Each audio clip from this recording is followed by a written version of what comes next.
Hello and welcome to episode 46 of the Wealth Amplifier podcast. For the listeners that have been waiting, where is the episode? It's been a while since episode 45. We've been a little busy and we're going to talk about that today, but all is well. Don't be alarmed by Pat not being here today. He's off at a bachelor party somewhere, which is something people his age still do. So I'm joined today just by Aaron Marks. Aaron, hello. Hello. If I went to a bachelor party, I don't know if I could handle it. I wouldn't be back on Monday. Right. I had a high school reunion a couple of weeks ago, and it took me like 4 days to recover. It's a different world. Pat's young and spry. Pat. Hopefully, we see you on Monday. Yeah, right. At least Tuesday.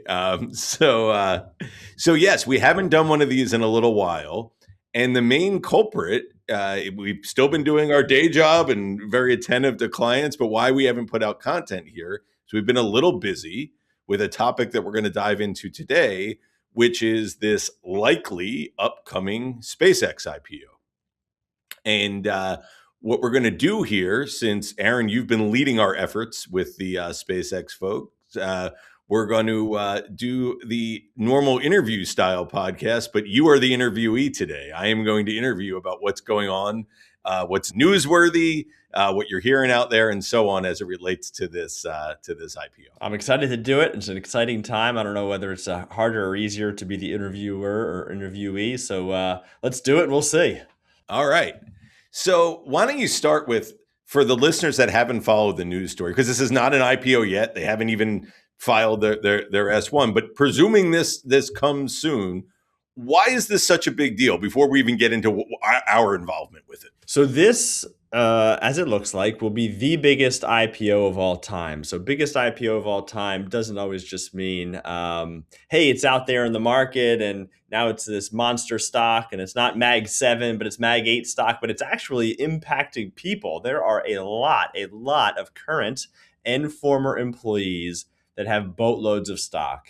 And those employees and former employees have life-changing decisions that are coming soon. So that is the mega event in their lives that we've been trying to help to be involved with and navigate for people, because it's not often this comes around. You don't want to mess it up going in with this much on the line. And just as an aside, before we dive in, your first client in the, I'll call it the space industry, was you started working with what, 10 years ago?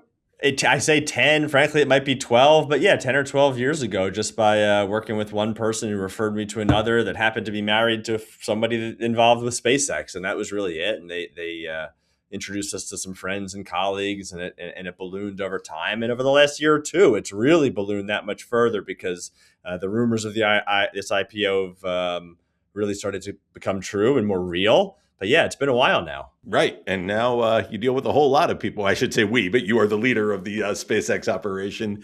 Team effort for sure. And you are actually, I believe, heading out to LA again next week just to meet with some more folks.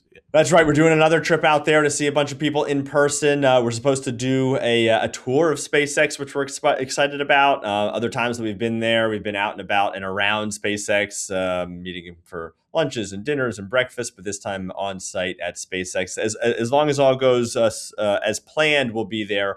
Even though the launches don't happen from LA, a lot of times tours are canceled or postponed when they're doing launches. Now they're doing launches all the time, but there is a big one coming up out of Texas.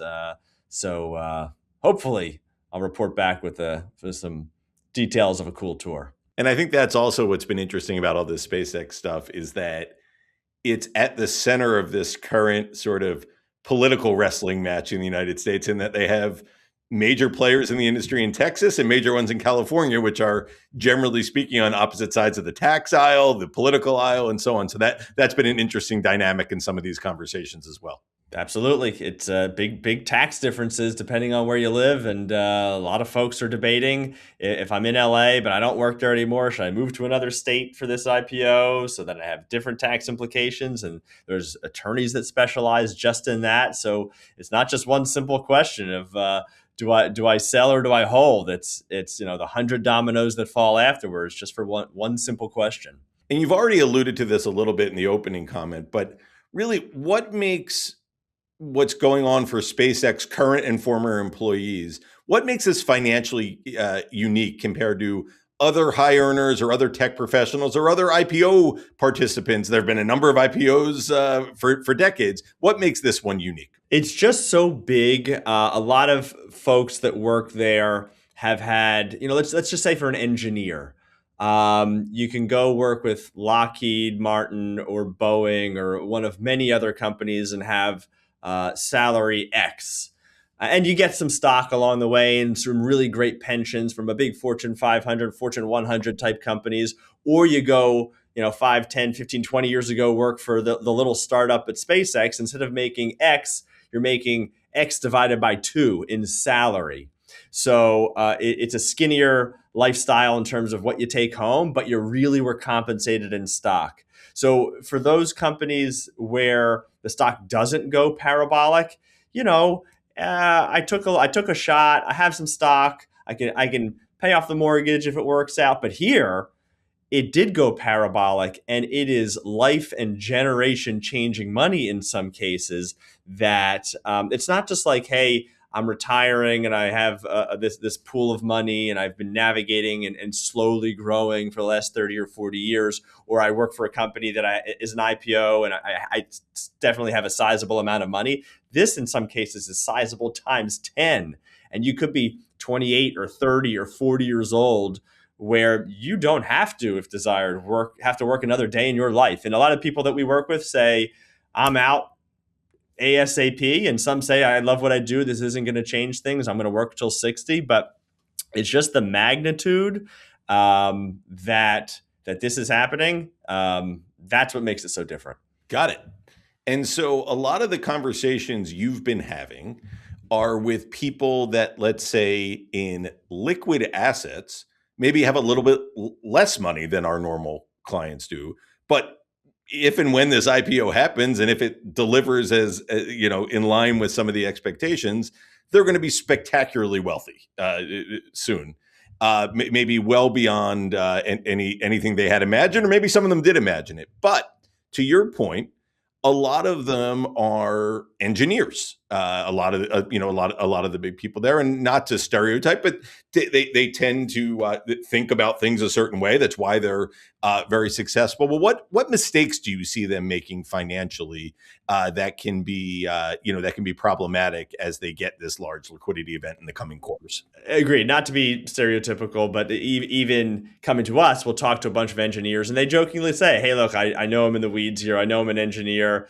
Depending on who's listening, they might get a kick out of it because they told me, they're like, "Hey, look, I made my own Monte Carlo simulation in a spreadsheet." Like, it's that sort of in the weeds, right? Not something we hear every day when talking to a prospective new client. Yes, not yes. at all. We work with a lot of actuaries in the insurance business, and I've seen their spreadsheets, and man, it's 40 work pages long, and they're complex, and this is to the same degree. So I think it's when you get really into the weeds on these things,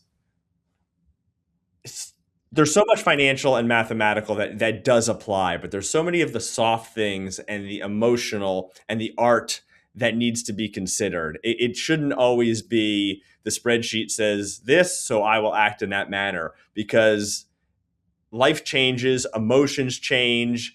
All of your friends saying one thing could put you to the mindset of, I'm never going to sell, or I should be borrowing and leveraging and all these sort of things. But at the end of the day, you've got to do what's best for you and your family. And I don't even remember what the first question is, or the question that you asked on this topic, but it just leads me down the path of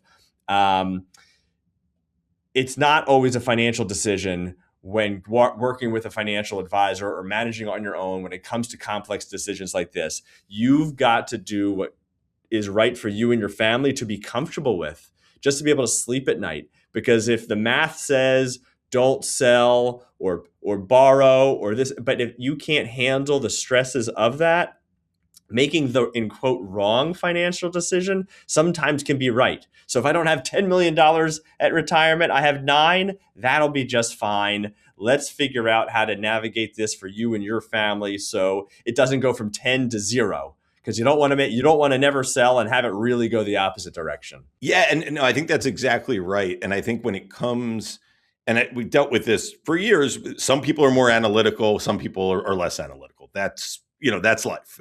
And engineers tend to be more analytical, not always, but you would think so. And I think sometimes they are behaviorally equipped to deal with this in an unemotional way, and they can nail, and do everything right according to what you just said. But you know what? You said you and your family, their spouses, their kids, depending on how old they are, they may not be of the same mindset. And so a lot of these conversations get very behavioral in nature. But I think So let me ask the question back to you, Matt. You've asked a lot of great questions in your career to clients and prospective clients. You've asked some really good ones. What do you think have really been some of the more thought provoking ones in this situation? Yeah, so on a call with recently with some spouses, both sets of either some in some cases they both worked in the space industry, some cases one did, and so on. But some of the things we really focused on were, because when you get big picture to this issue, you're going to have all this money, but it's all going to be in one stock if you do nothing. So a lot of it is around which of these risks matter the most to you. Is it, hey, that stock declines and therefore my wealth just keeps plummeting? Is that something that scares you? Is it, I don't want to pay a whole lot in taxes and complicated fees on investment products, and that bothers you? And the answer, by the way, is all of these things would bother you, but the question is prioritizing. And then there's finally some people, to your point, which is like, hey, I don't want to miss out on the upside.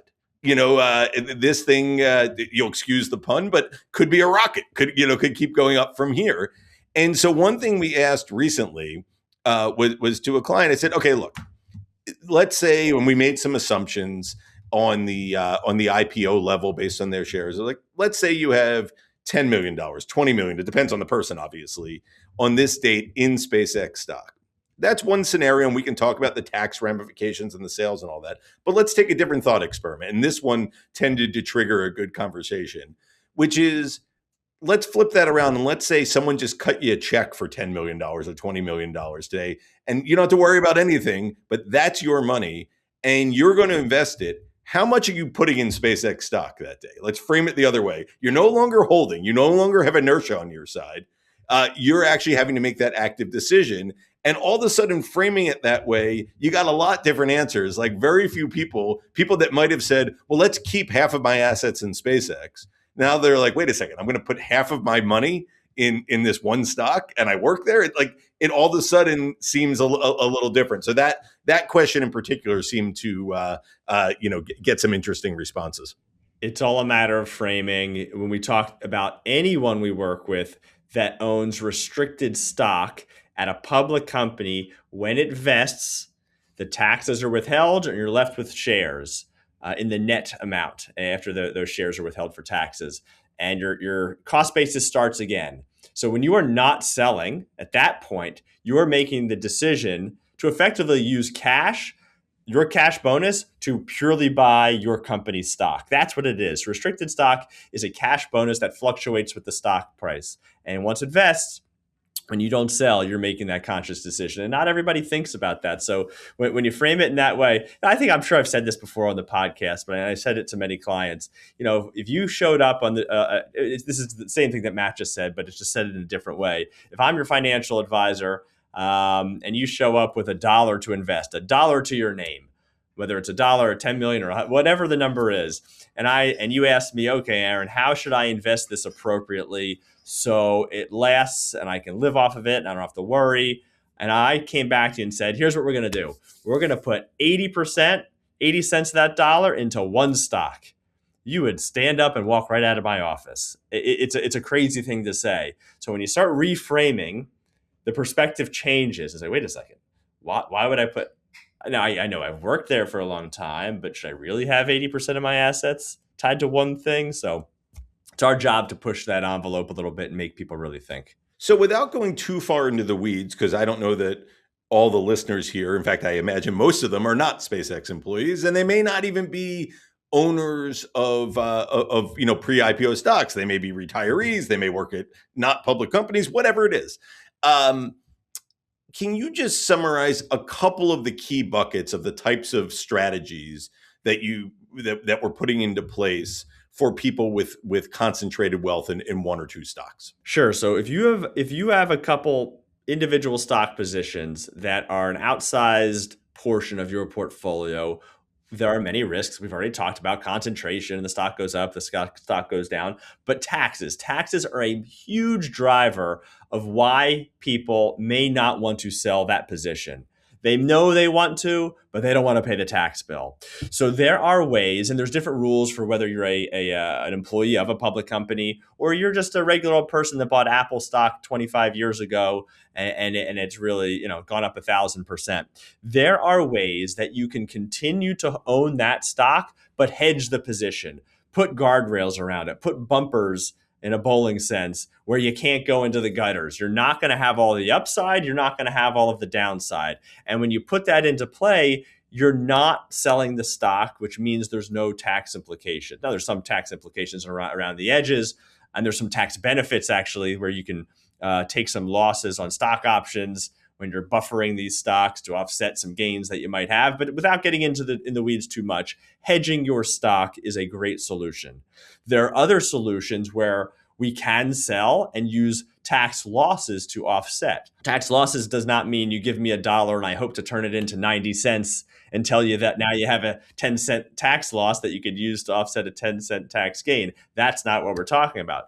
There are strategies that have become very popular. You might hear the term long short in the industry right now, long short tax loss harvesting strategies, where you give me $1, I hope to turn that dollar into $1.10, $1.20, $1.30, but at the same time hand you back 20 cents of tax losses. And again, that tax loss can be used to offset the tax gain and keep more in your pocket. So whatever that emotional hurdle is, maybe it's the tax side, great. We've got tools to mitigate. Whether it's not the tax side, but I want upside still. I want to keep owning my stock, but I don't want to pay the tax bill for that. Great. Let's put something called a collar around it. So a lot of solutions that really are a little esoteric.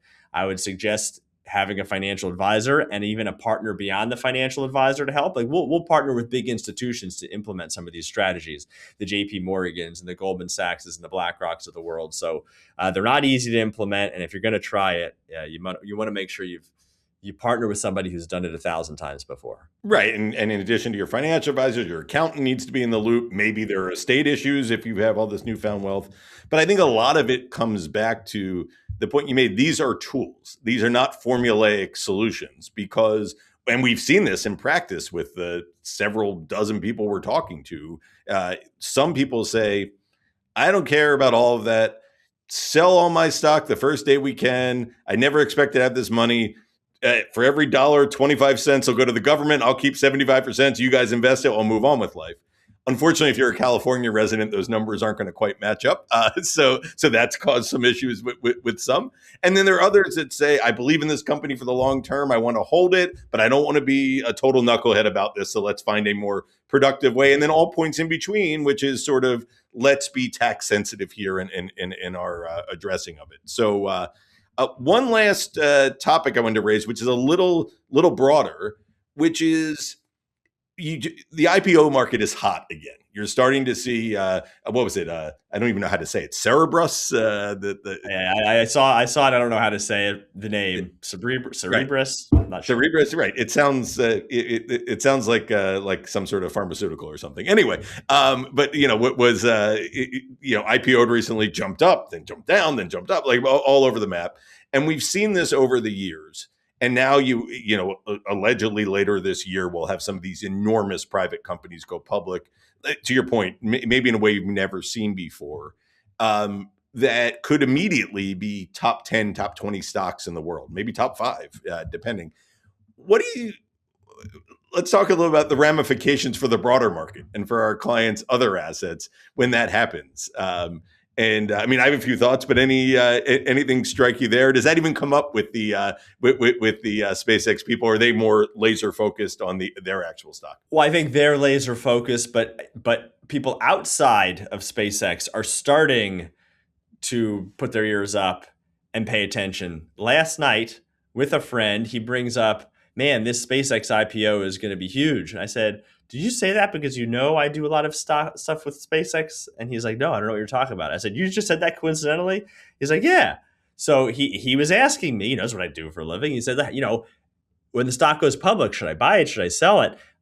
So it's not to the question that exactly you asked, Matt, about the SpaceX employees or people that own shares, but yeah, the entire ecosystem financially could change. And the question of, I really remember that there's been a lot of big IPOs, but I really remember the Facebook one. Should you be buying Facebook stock at the IPO or the first price that you can actually purchase it?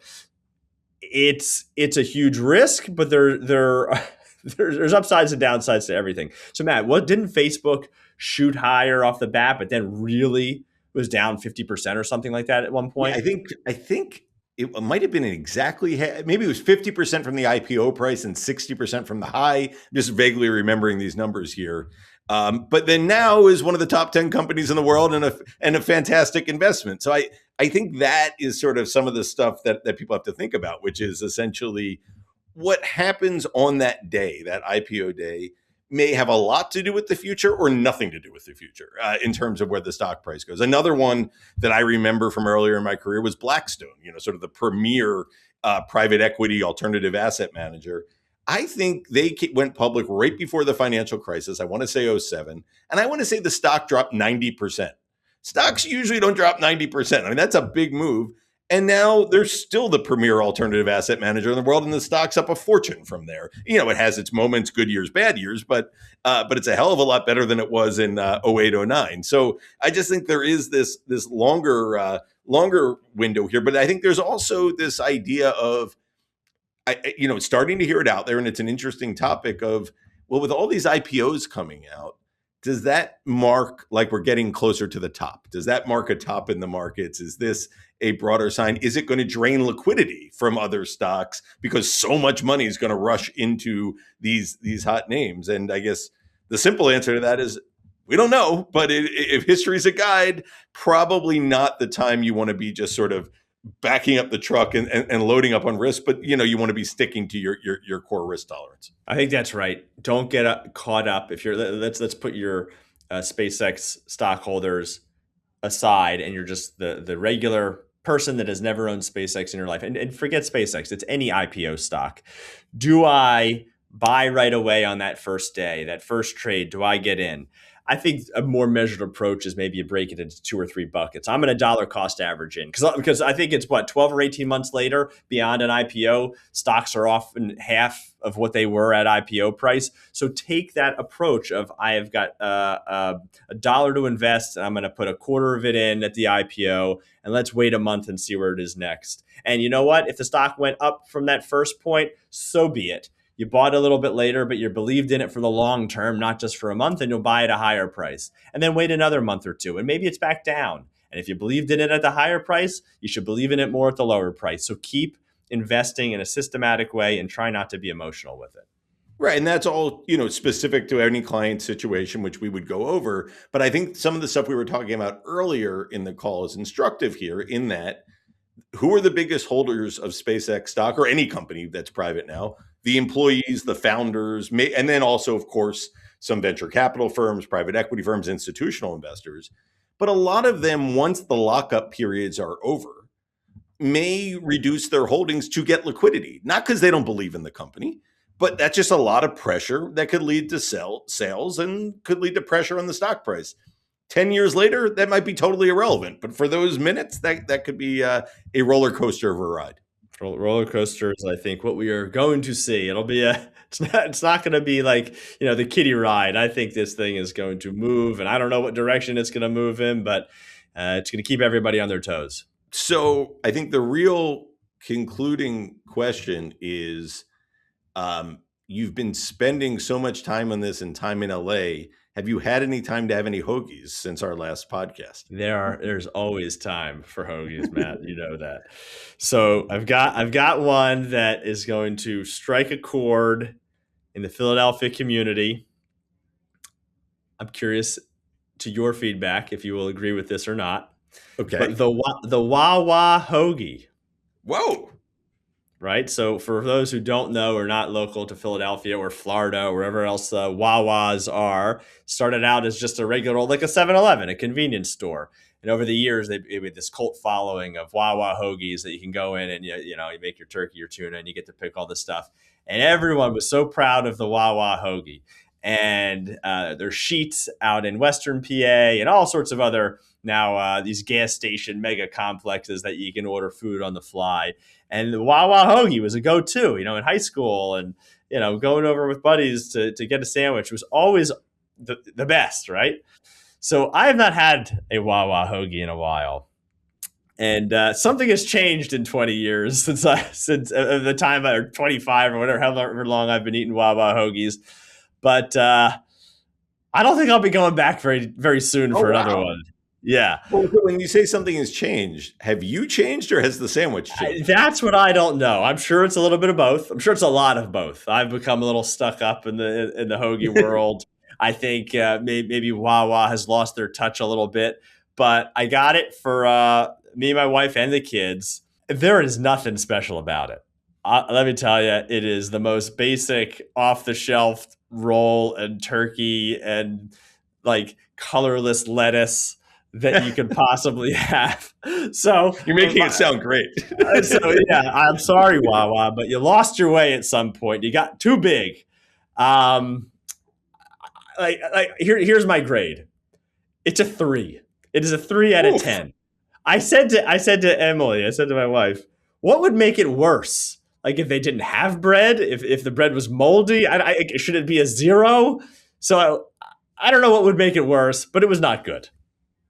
Well, so a 3 suggests to me that you almost had trouble finishing it. I think I had trouble finishing it because it was stale. The roll wasn't good, and maybe it was a bad showing on that day from that one. Like there's 1,000 Wawas, so maybe I'll have to go back to another one and try it again. But curious for everybody else's thoughts in the area. So it's interesting. So I almost view Wawa hoagies, because I do get them sometimes, as like, I almost view it more as just a sandwich. It's like, I'm just going in. I don't feel like making it myself. I just need to grab something. It's fine.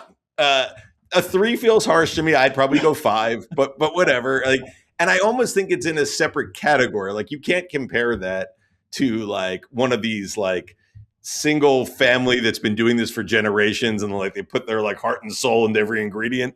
That's a different game. That this is the Wawa. There's no heart and soul here anymore. No. It's fine.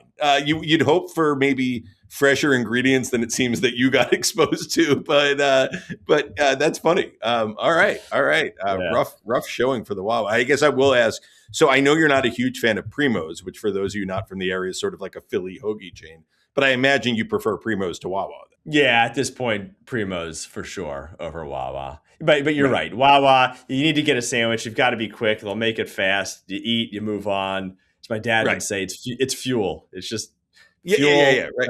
Moving on to the next thing. Agree with your dad there. Yes. All right. Well, before we wrap, reading, watching, listening to anything interesting?